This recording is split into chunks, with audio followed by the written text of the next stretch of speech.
thoughts on using grow groups to increase your following on TikTok? Make sure to like, save, and follow. So, grow lives are when you have a host, a grow host, and everyone in the live is following each other. It's kind of like a follow for follow, or sometimes they're calling it friend groups, and basically everyone's helping each other out by following each other. Now, there's different ways that you can do this. You know, there's gifters, there's subscribers. Basically, everyone's describing each other, following each other.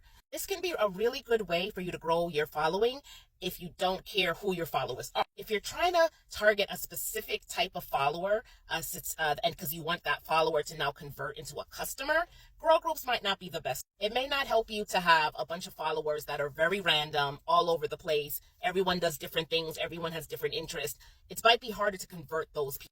If you don't care who your followers are and you just want to grow, you just want 1,000 so you can go live, or you just want 5,000 so you can get into the TikTok shop, you want 10,000 so you can start being in the creator fund, then grow groups can be an excellent way to just gain followers really quickly.